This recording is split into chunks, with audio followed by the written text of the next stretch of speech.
Eh bien salut tout le monde, c'est Nix et on se retrouve aujourd'hui pour un nouveau tutoriel. Donc le tuto va se baser sur mon Free Motion Tracking Pack. Si vous l'avez pas vu, je vous invite à voir. Donc c'est un Motion Tracking Pack, hein, tout ce qui est le plus basique. Vous pouvez voir qu'il y a, je crois, voilà, 6 maps: Cargo, Carrier, Drone, Express, Plaza, Overflow. Et le petit lien qui est ici, je vous invite vraiment à venir le voir. Il est vraiment pas mal du tout et je pense que j'ai bien taffé dessus. Il peut vous permettre de ne pas perdre de temps. Alors s'il y a un problème avec le lien de l'upload, vous me dites, je vais le rétablir. Alors on va tout de suite se lancer dans le projet After Effects. Donc j'ai choisi cette cinématique là pour vous montrer. Alors voilà, ça on s'en fiche. Alors là j'ai mis 3 calques. Déjà le premier calque, c'est le calque de la color correction, vous voyez. Et les deux autres calques, c'est des calques, voilà, le motion tracking et la cinématique. Alors vous allez me dire à quoi me sert d'avoir 2 calques. Ben tout simplement je vais vous montrer. Alors vous pouvez voir ici que le texte est derrière le conteneur, donc il n'y a aucun effet de profondeur. Alors que là, il y a l'effet de profondeur. Alors on va voir comment créer ça. Donc c'est très simple, on va créer une nouvelle composition. Je vais appeler ça Compopo. Non, je déconne. Alors tuto, je vais appeler ça tuto, voilà. Je vais juste chercher download.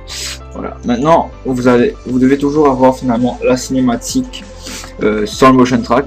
Hein, vous êtes bien d'accord. Et le motion track fait.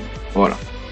Donc, dans mon pack que j'ai créé là, celui-là, j'ai mis les cinématiques et j'ai mis le fichier C4D. C'est-à-dire que vous aurez le fichier C4D pour faire le rendu sur Cinema 4D, et ensuite la cinématique elle ne changera pas, donc vous n'avez pas besoin de faire un double rendu.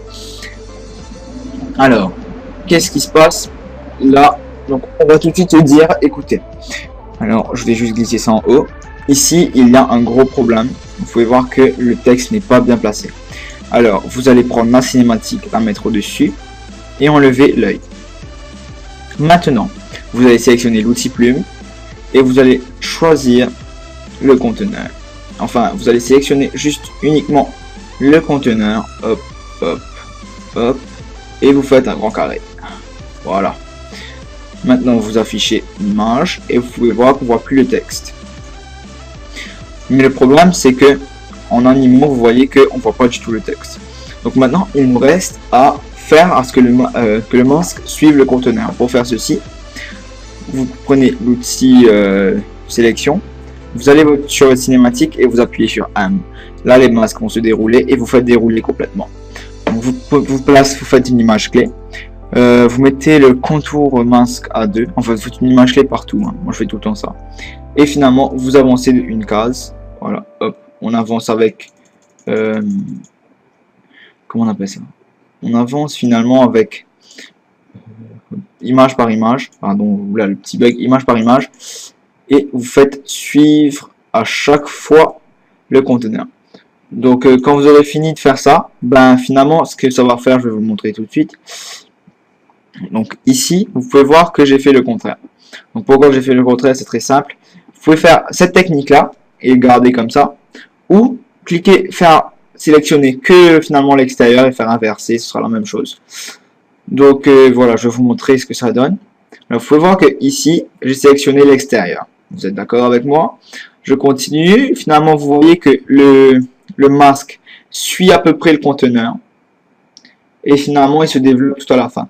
Donc, c'est ça la technique, c'est de toujours suivre le conteneur et de ne jamais laisser le conteneur vous échapper. Il faut toujours, en fait, vous voyez, là, ce sera la rupture entre le calque du haut et le calque du bas.